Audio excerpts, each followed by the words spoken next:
Hi guys, it's Cornish Kayak Angler here. In today's video I'm going to be showing you how to install the Lowrance Hook Reveal 5 fish finder onto this kayak, the Wilderness Systems Tarpon E.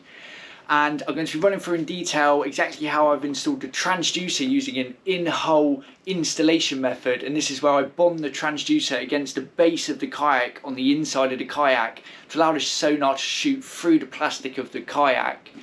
I'll also be showing you how to fit the main display unit to the kayak using some nice Railblaza mounts, and then looking at how to route the cabling from the inside of the kayak where the transducer will be fitted and where the power source, the battery, will be located, back out through the hull and through a cable seal to the unit, and also showing you how to hook up the power source. And whilst I'm going to be running through and showing this installation using the Lowrance Hook Reveal 5 fish finder, the same process can be used with many of the popular fish finders out there. And same with the kayak, I'm showing it on a Wilderness Systems Tarpon 120. The exact same process can be used for almost any of the fishing kayaks out there.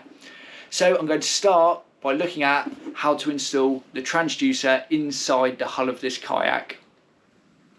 There are three popular ways to mount a transducer onto a fishing kayak. Some fishing kayak models have a recess on the bottom of the hull which will house a transducer, and it makes a really handy place to fit one. Some kayaks don't have this though, and for those kayaks you have either the option of using an arm over the side of the kayak with the transducer attached to the bottom. However, with an arm over the side of the kayak, this can introduce some drag as you're paddling or pedaling along. So another really popular way to fit a transducer to the kayak is to glue it inside the hull of the kayak, a so-called in-hole transducer installation. And that's the method I'm going to be using on this kayak, the Tarpon 120E from Wilderness Systems. Now, the principle behind this is that you basically make a solid interface between the bottom of the transducer where the sonar is emitted from, between that and the solid plastic of the kayak, so that the sonar's got a solid surface to shoot straight through, and the sonar can bounce back off the bottom, the seabed, the seafloor, the lake bed, back through the plastic of the kayak to the transducer, allowing it to get a reading. And using this method, it actually gives a really clear reading, not too dissimilar from what you would get if the transducer was in direct contact with the water. Now, to install a transducer in the hull, you need to have an adhesive which bonds quite well to polyethylene, and the adhesive I'm going to be using here is Sikaflex EBT Plus. And there are several others you could also use, Marine Goop, E6000, CT1, or a few other examples you can use. Now, what in essence you need to do is create a space in the kayak, a sealed reservoir in which you can fill with the sealant, the adhesive, and then plunge the transducer into, so that the transducer sits embedded within the sealant, and that gives it the solid interface to shoot the sonar through without any interference. Now, with this kayak, I've already installed this and I've ran through the installation in detail in another video. Check the card above, click that link, and you'll be able to access that video for a detailed step-by-step guide on how to install the transducer in the hull. But for now, I'll just show you exactly how it's fitted. And like I said, you can check out that video if you want to know exactly how to go about it. Okay, so I've installed the transducer in the front hatch of this kayak, just sort of back of the front hatch, so that you can still use the main space of the hatch to store a trolley or a bag of kit. But you can see here I've installed the transducer within a sealed well, and that well is made from some high density foam. It's actually a piece of garden kneeling pad, and with a shape cut out just slightly bigger than the transducer itself. That's been glued to the kayak first using some Sikaflex, and then once that's dried and created the sealed reservoir, that's then been filled about halfway with Sikaflex EBT Plus Clear. And then into that, the transducer has been pushed down right against the kayak, as you can see there, and then the Sikaflex has been allowed to cure for a couple of days till it's nice and solid and adhered well to the kayak. And what's that has created is a solid interface, as I mentioned, between the base of the transducer where the sonar is emitted and the plastic of the kayak, so that the sonar can shoot through without any hindrance, and it gives a really clear sonar reading. So that's how the transducer is installed there. Now the key part to installing a transducer in the hull is when you plunge that transducer into the sealant, be it Sikaflex, Marine Goop, E6000, you just need to ensure there's no air bubbles sitting between the base of the transducer and the hull of the kayak. Any air bubbles will cause reflectance of the sonar signal and cause interference on the screen. Worst case, if that happens, you just have to peel it off and start again with a transducer installation. So yeah, that's how I've installed the in-hull transducer on this kayak, the Tarpon 120. So that leaves us now to rig up the main display unit and route the cables from the inside of this kayak to the outside where the display will be fitted.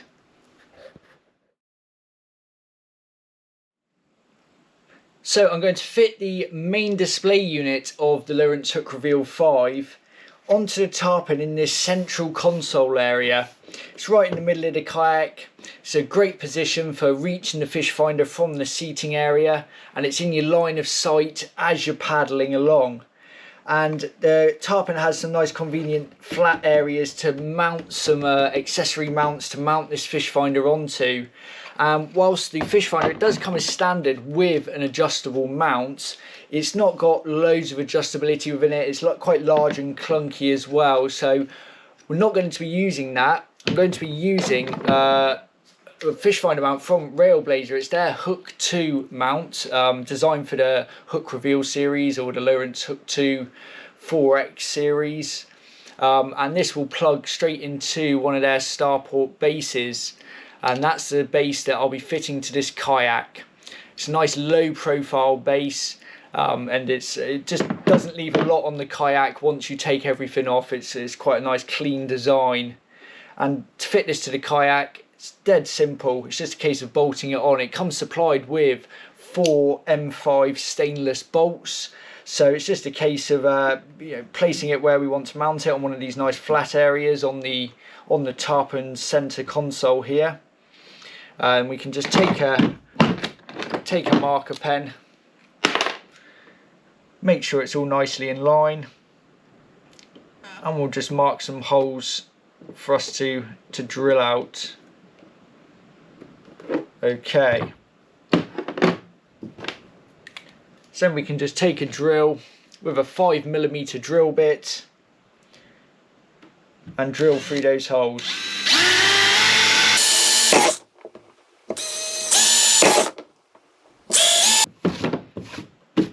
So that's those drilled there.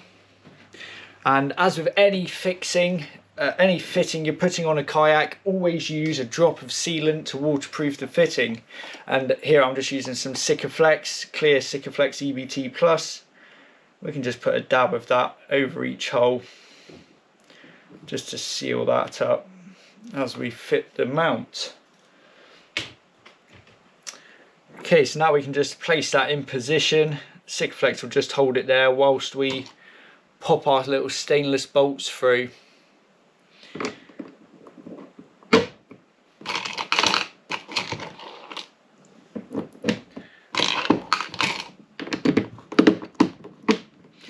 And the bolts, they come with some stainless washers and nylock nuts. So if we just switch our drill bit out for a posi drive bit, we can fit these to the kayak.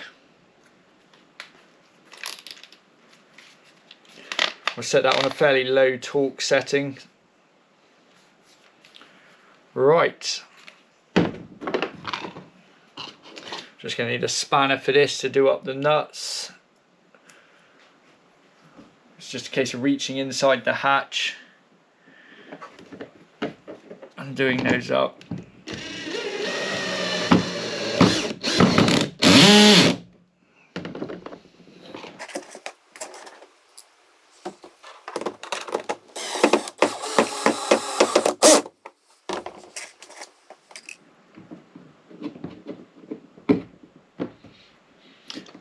Okay, so that's the starport now securely fitted, bolted down to the hull. So now we can attach the Railblaza hook mount. There's a little locking grey collar on the starport, and that allows the mount to plug in. Now the top part of this mount has a little adapter, and this is what fits into the back on the Lowrance Hook Reveal there. And to fit this, there's a small bolt in the base. You just have to take a screwdriver, loosen that off. As you loosen it off, you can see the two parts of that mount getting closer together, and that allows it to fit into the back of the unit. So it just sort of squeezes together enough until it plugs into place, and then you can do that mount back up.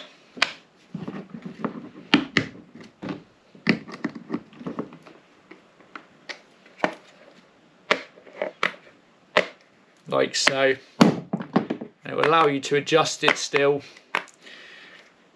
tilt adjustment, but that then can just be plugged straight back into the mount. A little grey locking collar on the back can be locked in place, and that now locks the fish finder onto that mount. So that's the fish finder fitted there. There's loads of adjustment within this mount if you wanted to tilt it and put it at different angles or twist it at all, but yeah, usually you just have it straight in line with you so it's in your line of sight and nicely within reach.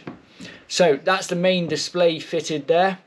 That just leaves us now to route the cabling from the inside of the kayak to the outside, and I'm going to be doing this by fitting a deck seal just behind the fish finder display here so that the wires come out and reach to the display. I'm going to show that part next.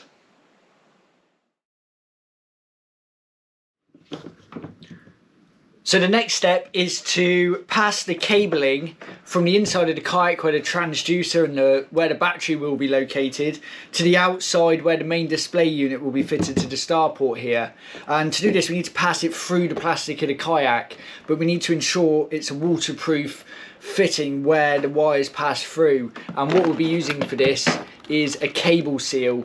This one here, it's a Scanstrut Cable Seal. Now there's lots of types out there, but these Scanstrut ones are really good, some of the best available, and they'll make a nice waterproof fitting for the wires to pass through from the inside of the kayak to the outside. So I'm just going to show you how to fit one of these now.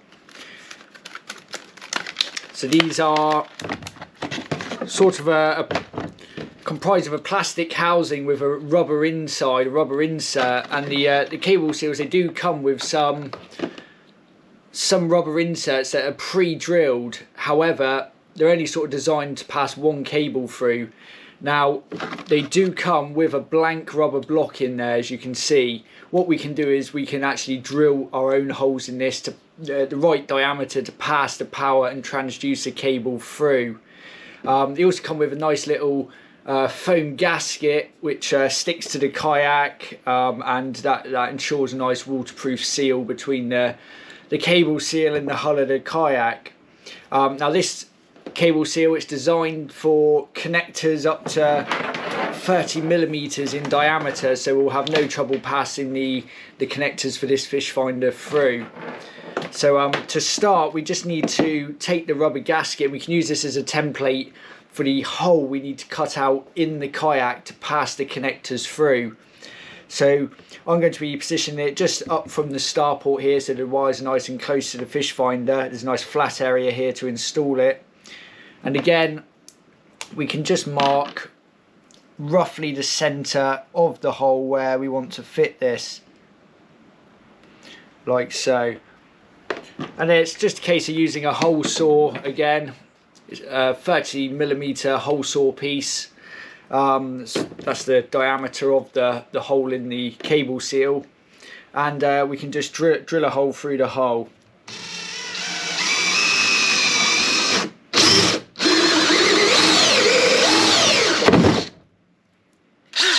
Like so. Okay, as you see now, that fits over perfectly over the hole. And what we can do now is take this rubber gasket, this foam gasket, peel off the double-sided tape that comes with it, and we can just stick this over the hole.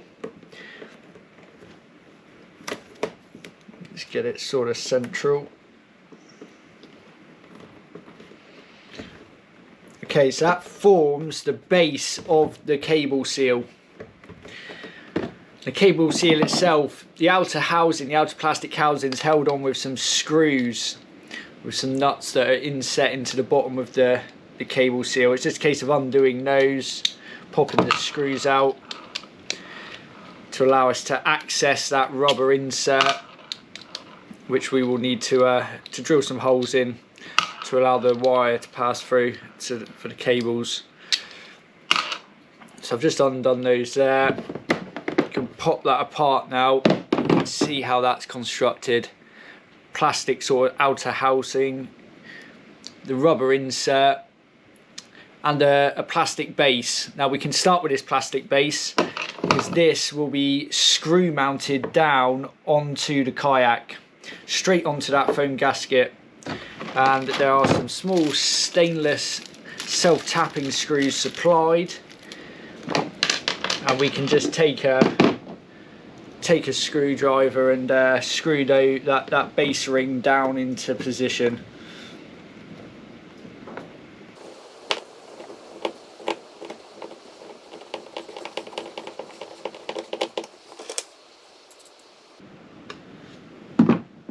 Okay, so that base ring there is now securely attached to the kayak with those screws. The next step, we can pass both the transducer and the power cable up through the hole in the kayak there now. And so the next step is to drill out 2 holes in this rubber block here, and that will allow the cabling to pass through this rubber. Now what you need to do is drill a hole approximately the diameter of the cable. 2 different size cables here. The transducer cable is about 8mm in diameter, the power cable about 4mm in diameter. So I just need to drill a couple of holes in here, and then to allow the cabling to access the holes, you have to cut a slit down from the outside of the rubber block here to the holes, just as the pre-drilled holes are here. So you can just imagine the slit opens up and you can pop the cable into position. So I've just got to do that with this blank rubber block. Now it's quite difficult drilling out rubber. It can help if you've got a vise to hold it in. It's also useful, what you can do is pop it in the freezer overnight. It makes the rubber very hard and brittle, and it makes it much easier to drill. So I'm just going to pop this one in the vise, drill the holes that are required, cut the slits down the side, and I'll bring it back and then show you how to finish the installation for this Scanstrut. Okay, so I've now drilled the rubber insert here, the blank rubber insert. You see 2 different size holes. One's using an 8mm drill bit, one was using it was actually a 5mm drill bit. And I've cut some slits down the side to allow the wires to access those holes like so. So yeah, now we can just pull enough wire through so that it can access the back of the unit. It's about 12 inches or so pulled through there. Then it's a case of sliding the wires into that rubber.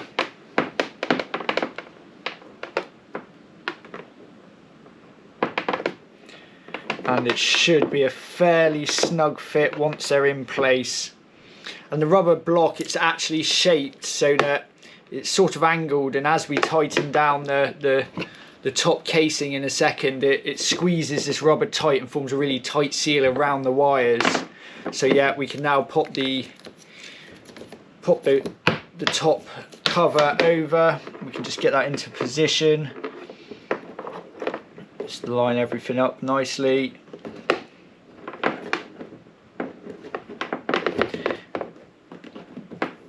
And then we can just get the screws and screw down the top to that base ring again. As we do that, it will tighten down and form a really tight seal around those wires.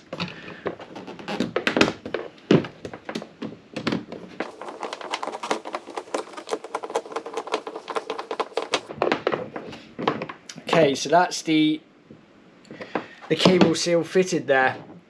A really tight seal around those wires. If you wanted to be extra precautious though, you could just smear some sealant, some Sikaflex, marine goop around the wires and the cable seal there, but that's a really tight fit there, so no water will be getting through to the inside of the kayak. Now we can just set up the fish finder onto that starport base, and we can just plug the connectors into the back of the unit now.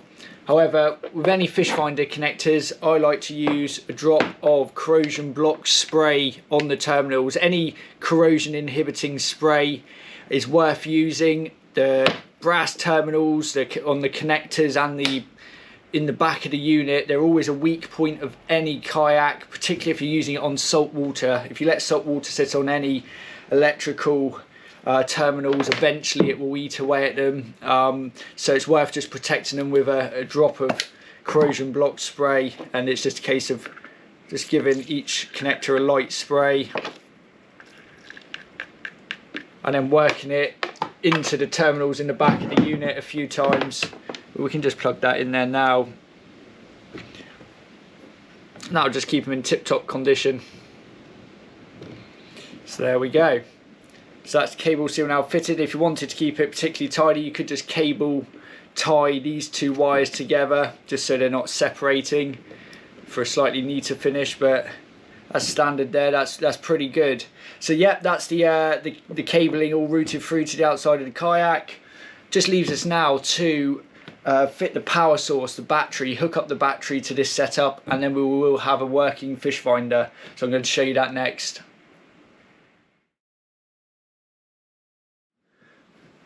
Okay, so now it's time to hook up the power source to this fish finder, and it's going to be powered using a 12 volt 7 amp hour sealed lead acid battery. So yeah, these are popular fish finder batteries. It will happily power this unit for a couple of day sessions before it needs to be recharged, and these can be recharged using a 12 volt trickle charger. It's important to use a slow trickle charger because using a full-on charger, something like a car battery charger, you can end up frying these batteries, warping the battery plates with inside and rendering them useless. So make sure you use a trickle charger when recharging these. And to connect this up, we just got to take the power cable from the fish finder, and we've got a positive and negative end on there, the red and black. There's positive and negatives on the battery. Now we can hook this straight up to the battery if we want. However, what we can do is incorporate a fuse as protection for the unit. The fuse is supplied with the Hook Reveal from Lowrance, and it's an inline fuse, a 3 amp fuse in there.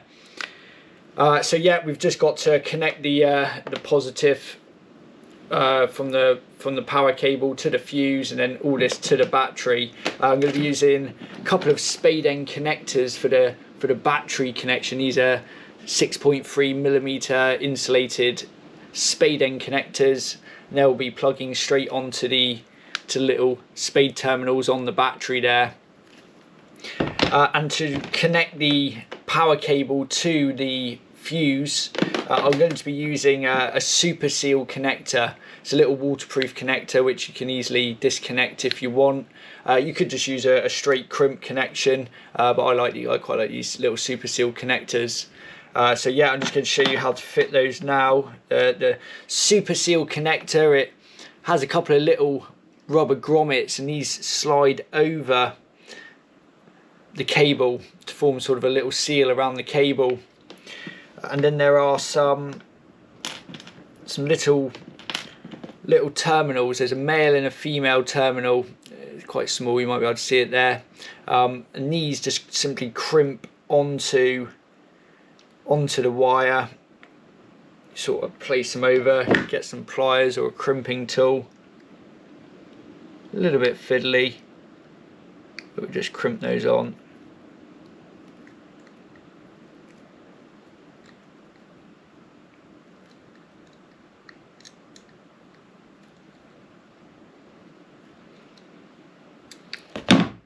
Okay, so now that's crimped on, held on tight with a little seal on the wire.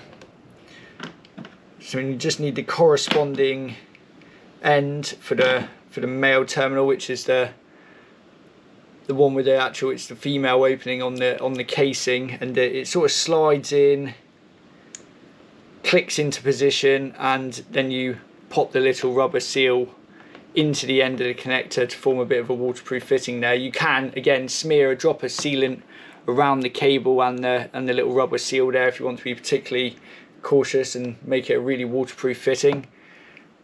But you might be able to see it in there. There is the little male terminal is just hidden within the housing there.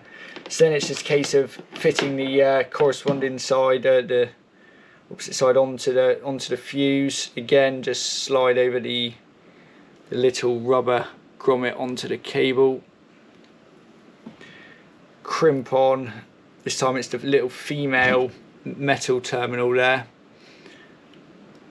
Just crimp that on into position.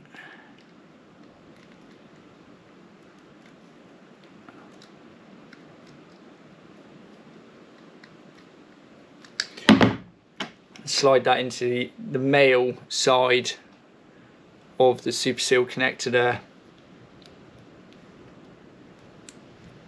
That clicks into place. And again, we slide a little rubber grommet down and wedge that into the housing. So now the two sides of the connector can just simply be pushed together. It's quite a firm push and they click into place. So that's now connected. Nice little waterproof fitting, fairly quick and easy to fit, and they're available for most hardware stores or online electronic stores. So that just leaves us now to crimp on the two spade end connectors onto the positive and negative wires, and then we can hook it up to the fish finder battery. And again, these are just simple crimp on connections, so we just place the wire into the end using some crimping tools and pliers. You can just crimp that on into position.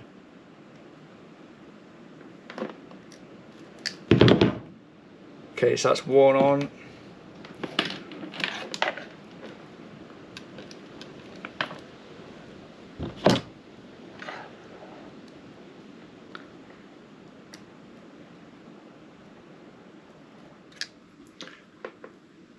Okay, so these spade end terminals, they can just slip over the terminals on the fish finder. And this can now be placed back inside the kayak. And you can make a little waterproof battery box to put this in, or you can keep it very simple and just use a dry bag. I'm using a feel-free 5 litre dry bag here, but any generic roll top dry bag would be fine. But yeah, we can open that up, pop the battery inside, just gently place it into the bottom. And yeah, these are a roll top dry bag, so place the cable to one side just as you see there. Then we can gently roll down the top. The wire will roll within the seal, and the more times you roll this over, the better the seal will be. Now it's going to be stored inside the kayak, which is usually a fairly dry place anyway, but this just helps keep the battery completely dry, and again it just protects it all against particularly salt water. So yeah, that's in there now. It's a pretty well sealed bag. That can be placed inside the hole now in the front hatch, and that can sit in there sort of beside the fish finder. That wedges in there quite nicely. Just going to show you where that battery bag is fitted. You can just see it there. In there, wedged in beside the transducer. It fits in there quite nicely. And I've also just tidied it up in here. There's loads of transducer cable, loads of excess, so I've just coiled it up, used a few cable ties to keep it tidy, and cable tied it to the scupper hole. And yeah, that's fairly neat and tidy in there, and it still leaves the whole hatch sort of wide open for use for storage for gear, be it a trolley or dry bag full of kit. Okay, so now let's plug in the fish finder and make sure everything works okay. So with the battery now connected, we've plugged the connectors into the back of the fish finder unit, and we can press the on button and turn this unit on. Just make sure everything's working. The screen's lit up there. twist out so you can see that there. Lowrance hook. So there we go. Yep, fish finder's all up and running. Might take a few minutes to initialize for the first time when turning on. But that is the fish finder fully installed now to this Tarpon 100. It's a nice clean setup. At the end of the day, when you're finished on the water, you can unplug your fish finder unit from the Railblaza base, unplug the connectors at the back, and you're only left with the starport base on the fish finder with the wiring, and you can pop this away somewhere safe. So that's the fish finder now installed centrally in the footwell, nice and easy to reach from the seat if you need to work the fish finder, and it's nicely in the line of sight as you're paddling along. So yeah, that's all working there. So this is the Lowrance Hook Reveal 5. It features a full GPS chart plotter. It also has software called Genesis Live, where it allows you to build up your own seabed charts using your sonar readings, which is a pretty cool feature. And yeah, it has the chirp sonar and down scan imaging, a really good all-round unit for kayak fishing, and this one has the 5-inch screen. So that completes the installation of this Lowrance Hook Reveal 5 fish finder on the Wilderness Systems Tarpon 120. And as mentioned, this method of installation, it can be used with many fish finders, and it can be used with many fishing kayaks. The process is very similar, or if not the same. Now the in-hull method of transducer installation I used, it can be used with traditional broadband sonar, it can be used with chirp sonar and downscan imaging transducers. However, it can't be used with side scan imaging transducers, where the transducer needs to be sitting beneath the hull to be able to shoot the sonar out sideways. Now that won't work with the method I've showed today, but for the vast majority of the popular fish finders on the market, you can use this in-hull method. So guys, I hope you found that video useful. Any questions, feel free to post them below in the comments. And for plenty more kayak fishing content, hit subscribe on my channel, and if you like this video, hit like. Thanks for watching.